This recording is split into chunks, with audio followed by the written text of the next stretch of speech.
ಆದ್ಮೇಲೆ ನಮಸ್ಕಾರ. ನಾನು KM ವೀರೇಶ್, ಚಿತ್ರಲೋಕ ಸಂಪಾದಕ. ಎಲ್ಲರಲ್ಲೂ ನನ್ನ ಒಂದು ರಿಕ್ವೆಸ್ಟ್, ಯಾರು ಚಿತ್ರಲೋಕ ವಿಡಿಯೋಗಳು ನೋಡ್ತಾ ಇದ್ದೀರಿ ಅವರೆಲ್ಲ ಚಿತ್ರಲೋಕ ವಿಡಿಯೋಗಳನ್ನ ಲೈಕ್ ಮಾಡಿ, ಶೇರ್ ಮಾಡಿ, ಸಬ್ಸ್ಕ್ರೈಬ್ ಮಾಡಿ ಅಂತ ಹೇಳ್ತಾ ನನ್ನ ಜೊತೆ ಇದ್ದಾರೆ. ನಮಸ್ಕಾರ, ನಾನು ಡಾಕ್ಟರ್ ಪದ್ಮಿನಿ ಪ್ರಸಾದ್, ಸ್ತ್ರೀರೋಗ ತಜ್ಞರು, ಲೈಂಗಿಕ ತಜ್ಞರು. ಇಂದಿನ ಚಿತ್ರಲೋಕ ಯೂಟ್ಯೂಬ್ ಕಾರ್ಯಕ್ರಮದಲ್ಲಿ ನಾನು ಮಾತಾಡ್ತಿರೋವಂಥ ವಿಷಯ ಬಹಳಷ್ಟು ಜನಕ್ಕೆ ಇಂದಿನ ದಿನಗಳಲ್ಲಿ ಅದು ಹೆಚ್ಚಾಗ್ತಾ ಇರೋವಂಥ ಈ ಬಂಜೆತನದ ವಿಷಯದ ಬಗ್ಗೆ ಬಹಳಷ್ಟು ಪ್ರಶ್ನೆಗಳಿರುತ್ತೆ. ಅವರಲ್ಲಿ ಬಹಳವಾಗಿ ದಂಪತಿಗಳು ನೊಂದು ಬೆಂದು ದೈಹಿಕವಾಗಿ, ಆರ್ಥಿಕವಾಗಿ, ಮಾನಸಿಕವಾಗಿ ಕುಗ್ಗಿ ಹೋಗಿರುತ್ತಾರೆ. ಬಹಳಷ್ಟು ಪರೀಕ್ಷೆಗಳು ಅದೆಲ್ಲ ಇದ್ದರೂ ಕೂಡ ಇನ್ನೂ ಗರ್ಭಧಾರಣೆ ಸಾಧ್ಯವಾಗದ ಪರಿಸ್ಥಿತಿ.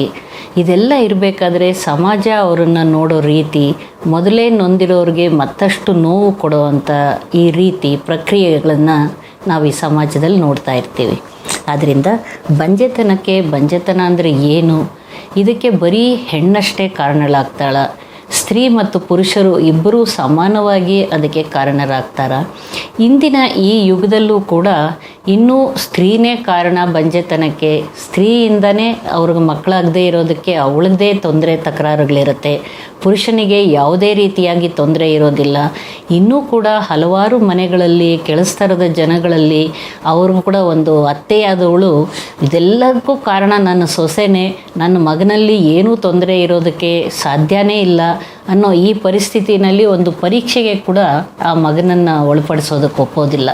ಹೀಗಾಗಿ ಪುರುಷನಲ್ಲಿ ಬಹಳಷ್ಟು ತೊಂದರೆಗಳಿದ್ದರೂ ಕೂಡ 2-3 ಮದುವೆಗಳು ಮಾಡಿ ಅವಳಿಗೆ ಪುರುಷನಲ್ಲೇ ತೊಂದರೆ ಇದ್ದು ವೀರ್ಯಾಣುಗಳೇ ಇಲ್ಲದೇ ಇರೋವಂಥವರು ಕೂಡ 2-3 ಸಲ ಮದುವೆ ಆಗಿ ಯಾರಿಗೂ ಮಕ್ಕಳಾಗದೇ ಇರೋದನ್ನು ಕೂಡ ನಾನು ನೋಡಿದ್ದೀನಿ. ಹಾಗಾಗಿ ಈ ಬಂಜೆತನ ಸಾಮಾನ್ಯವಾಗಿ ಒಂದು 15% ಜನರಲ್ಲಿ ನಾವು ನೋಡ್ತೀವಿ. ಯಾವಾಗ ನಾವು ಬಂಜೆತನ ಅಂತ ಹೇಳ್ತೀವಿ ಅಂದರೆ, ವಿವಾಹವಾದ ನಂತರ 1 ವರ್ಷದ ತನಕ ಅವರು ಸರಿಯಾದ ಸಂಭೋಗ ಕ್ರಿಯೆ ನಡೆಸಿ ಯಾವುದೇ ಒಂದು ಗರ್ಭ ನಿರೋಧದ ಬಳಕೆ ಇಲ್ಲದೆ ಇದ್ದರೂ ಕೂಡ, ಅವರಲ್ಲಿ ಪ್ರಯತ್ನ ಮಾಡಿ ಕೂಡ ಒಂದು ಗರ್ಭಧಾರಣೆ ಆಗಿರಲಿಲ್ಲ ಅಂದಾಗ ನಾವು ಅದನ್ನು ಬಂಜೆತನಕ್ಕೆ ಪರೀಕ್ಷೆಗೆ ಒಳಪಡಿಸ್ಬೋದು. ಮತ್ತು ವಯಸ್ಸಾದ ನಂತರ ಮದುವೆಯಾದವರಲ್ಲಿ 30-35 ನಂತರ ಮದುವೆಯಾದವರಲ್ಲಿ ಸ್ವಲ್ಪ ಬೇಗ ಒಂದು 6 ತಿಂಗಳಲ್ಲಿ ಪ್ರಯತ್ನ ಮಾಡಿ 6 ತಿಂಗಳಲ್ಲಿ ಕೂಡ ಅವರಲ್ಲಿ ಗರ್ಭಧಾರಣೆ ಆಗಿರಲಿಲ್ಲ ಅಂದರೆ ಅವರು ಕೂಡ ಒಂದು ಸಲ ಬಂದು ಪರೀಕ್ಷೆ ಮಾಡಿಸ್ಕೊಳ್ಬೇಕು.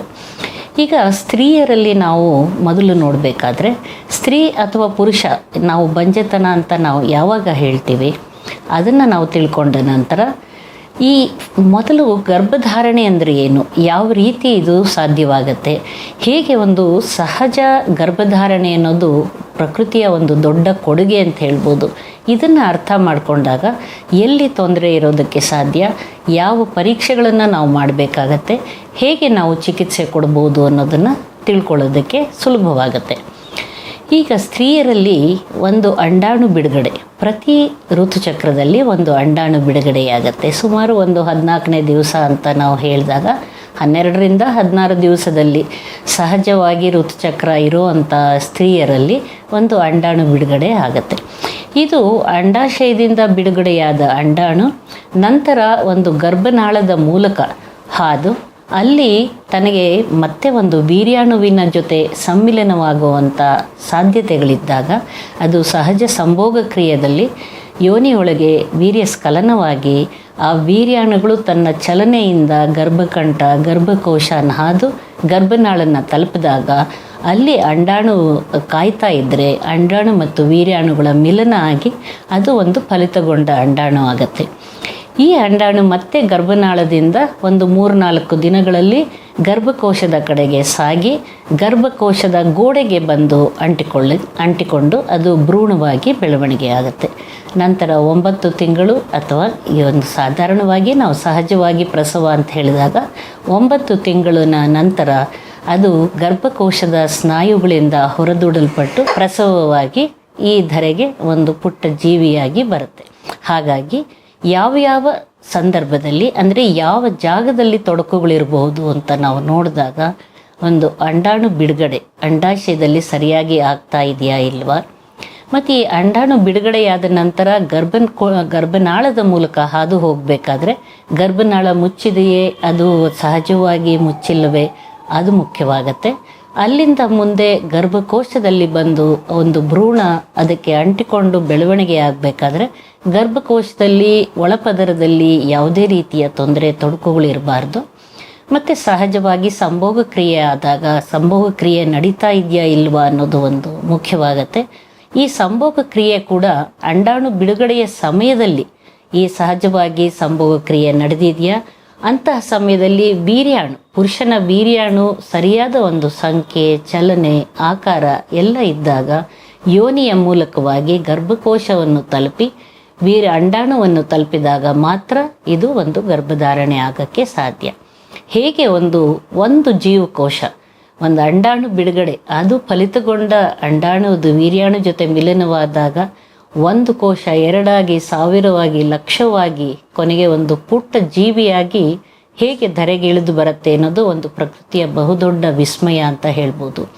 ಈ ಸಹಜವಾಗಿ ಬಹಳಷ್ಟು 80-90 ಜನರಲ್ಲಿ ಇವೆಲ್ಲ ಪ್ರಕ್ರಿಯೆಗಳು ಮನುಷ್ಯನ ಅರಿವಿಗೆ ಬರದೇನೆ ಇದೆಲ್ಲ ನಡ್ಕೊಂಡು ಹೋಗ್ತಾ ಇರುತ್ತೆ. ಆದರೆ ಕೆಲವು ಕಾರಣಗಳಿಂದಾಗಿ ಯಾವುದೇ ಈ ಹಂತದಲ್ಲಿ ತೊಡಕುಗಳಾದಾಗ ಅವರಲ್ಲಿ ಗರ್ಭಧಾರಣೆ ಸಾಧ್ಯವಾಗದೇ ಇರ್ಬೋದು, ಅವರಿಗೆ ಒಂದು ಬಂಜೆತನದ ಪಟ್ಟನ ಕಟ್ಟೋ ಥರ ಆಗುತ್ತೆ. ಸಮಾಜ ಈ ಬಂಜೆತನ ಅಥವಾ ಮಕ್ಕಳಿಲ್ಲದವ್ರನ್ನ ಅಥವಾ ಮಕ್ಕಳಾಗದಕ್ಕೆ ಸಾಧ್ಯವಾಗದೇ ಇರೋವ್ರನ್ನ ನೋಡೋ ರೀತಿ ಬದಲಾಗಬೇಕು. ಅವರಲ್ಲಿ ಒಂದು ಸರಿಯಾದ ಒಂದು ಜನಸಾಮಾನ್ಯ ಮನೆಯವರು ಇರ್ಬೋದು, ನೆರೆಹೊರೆಯವರು ಇರ್ಬೋದು, ಸಂಬಂಧಿಕರು ಇರ್ಬೋದು, ಅವರೆಲ್ಲ ನೋಡೋ ರೀತಿ ಬದಲಾಗಬೇಕು. ಅವ್ರಿಗೂ ಕೂಡ ಬಹಳಷ್ಟು ಯಾವುದೇ ಒಂದು ಸ್ತ್ರೀಗೆ ತಾನು ತಾಯಿಯಾಗಬೇಕು ಅನ್ನೋ ಒಂದು ಆಸೆಯಾಗಲಿ, ಅಪ್ಪನಿಗೆ ತನ್ನದೇ ಆನುವಂಶಿಕ ಗುಣಗಳನ್ನು ಹೊಂದಿ ಒಂದು ಪುಟ್ಟ ಜೀವಿಯಾಗಿ ತನ್ನ ವಂಶ ಉದ್ಧಾರ ಮಾಡುವಂಥ ಒಂದು ಪುಟ್ಟ ಜೀವಿ ಮನೆಗೆ ಬರಬೇಕು ಅನ್ನೋದು ಪ್ರತಿ ದಂಪತಿಗಳ ಒಂದು ಕನಸು ಮತ್ತು ಹಂಬಲ. ಹೀಗಾಗಿ ಯಾವುದೇ ಅವರು ಸಮಯದಲ್ಲಿ ಕೂಡ ಇದಕ್ಕಾಗಿ ಪ್ರಯತ್ನ ಮಾಡೇ ಇರ್ತಾರೆ, ಎಲ್ಲ ರೀತಿಯಾಗಿ ಪ್ರಯತ್ನಗಳು ನಡೀತಾ ಇರುತ್ತೆ. ಆದ್ದರಿಂದ ಯಾರೂ ಅವರನ್ನು ಮತ್ತಷ್ಟು ನೋಯಿಸದೆ ಮತ್ತಷ್ಟು ಅವರಿಗೆ ಆಸರಿಯಾಗಿ ಅವರಿಗೆ ಏನು ಮಾಡ್ಬೋದು, ಯಾವ ರೀತಿ ನಾವು ಅವ್ರಿಗೆ ಸಹಾಯ ಮಾಡ್ಬೋದು ಅನ್ನೋದು ಈ ಸಮಾಜದಲ್ಲಿ ಅವ್ರನ್ನ ನೋಡೋ ರೀತಿ, ಇದನ್ನು ಅವರ ಪ್ರತಿಯೊಬ್ಬರ ಮನಸ್ಥಿತಿ ಬದಲಾಗಬೇಕು ಅಂತ ಹೇಳ್ಬೋದು. ಹಾಗಾಗಿ ಈಗ ಬಂಜೆತನ ಏನು ಅನ್ನೋದನ್ನು ಈ ರೀತಿ ಸಹಜ ಗರ್ಭಧಾರಣೆ ಏನು ಅಂತ ಅರ್ಥ ಮಾಡಿಕೊಂಡಾಗ ಮುಂದಿನ ರೀತಿಯಲ್ಲಿ ಒಂದು ಸಲ ಅವರಿಗೆ ಮಕ್ಕಳಾಗಿರಲಿಲ್ಲ ಅಂದರೆ ಸ್ತ್ರೀಯಾಗಲಿ ಪುರುಷರಾಗಲಿ ಯಾರಲ್ಲಾದರೂ ತೊಂದರೆ ಇರ್ಬೋದು ಅಥವಾ ಇಬ್ಬರಲ್ಲೂ ತೊಂದರೆ ಇರ್ಬೋದು. ಹಾಗಾಗಿ ಈ ರೀತಿ ಸಮಯ ಸಂದರ್ಭಗಳಲ್ಲಿ ಅವರು ವೈದ್ಯರ ಹತ್ರ ಬಂದು ಯಾವ ಪರೀಕ್ಷೆ ಮಾಡ್ಕೋಬೇಕು, ಯಾವಾಗ ಬರಬೇಕು ಅಂತೆಲ್ಲ ತಿಳಿದಾಗ ವೈದ್ಯರಿಗೆ ಬಂಜೆತನದ ಚಿಕಿತ್ಸೆ ಕೊಡೋದಕ್ಕೆ ಬಹಳ ಸುಲಭವಾಗತ್ತೆ.